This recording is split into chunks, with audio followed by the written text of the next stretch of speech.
There you go. Wonderful, thank you. Who are you? My name is Monica Mitchell. I'm board chair for the Lily Mae Carroll Jackson Charter School.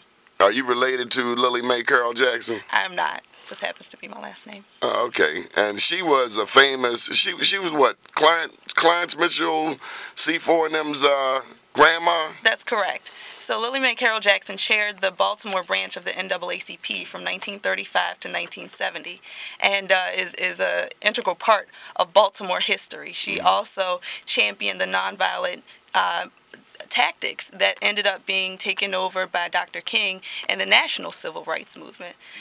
Shop where you can work. Those tactics were piloted when African Americans could not work in certain businesses, but they would certainly take their money.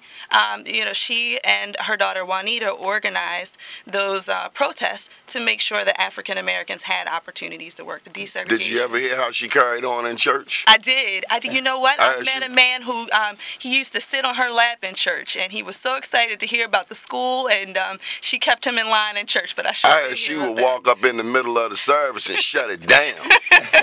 Seriously, gangster. I have heard that, and even Governor Thomas McKeldin used to say, "You give Dr. Jackson anything she wants. I'd rather battle with the devil than battle with Dr. Jackson." So she was, and that is why we have, we chose that name for the school. The character, it's an all-girls school, grades 5 through 8, so it's all-girls middle school that'll be located in Baltimore City, and we really wanted to ensure that the characteristics of Dr. Jackson lived on in the girls that will serve. The Lily Mae Carroll Jackson School envisions a world where all young women, regardless of their background, have the skills, tools, and qualities to succeed in college and to develop as leaders in their communities and the world. So lilymae.org, Lillie, May, MAY.org, lilymae.org. What's the word? What is next?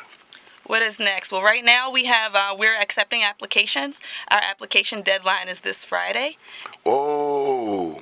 So we are accepting applications for incoming 5th and 6th grade girls. Do you have enough applications? We do. We actually have more applications than we have slots, but it is a lottery, so you can still enter your application and have just as good of a shot in getting in as anybody who's completed their application thus far. So we encourage all girls who are interested in. I want a world where kids don't have to go, like in Baltimore County, Julian. Y'all got a similar thing where kids gotta. You got to audition for that. Why can't we just have a school where everybody can go? Why you got to compete? I mean...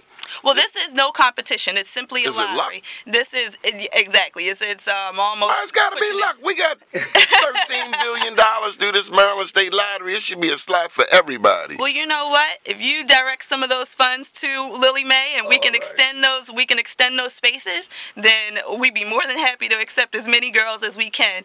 At the end of the day, things like that end up coming down to dollars and cents. But what we're doing is we're creating a multiplier effect. This was a school that was independent schools in Baltimore City envisioned, and they came together about 8 years ago to figure out what more they could do to the overall education landscape in Baltimore. So you've been working on this 8 years? So the founders of the school and the team has been working on this for about 8 years. Well, how did they find you? How'd you get there?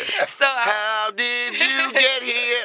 I'm a proud alum of Roland Park Country School in Baltimore City. So I attended an all-girls school and was the proud recipient of an all-girls education. And much to, what Travis mentioned earlier, I think that when you have that sort of environment, it instills a level of confidence in young women.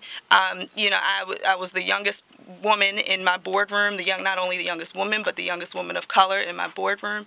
There's never been a room where I've walked in where I've been afraid to speak my mind. I've always been very confident in the thoughts that I have and the ideas that I have, and that they are just as valid as anyone else in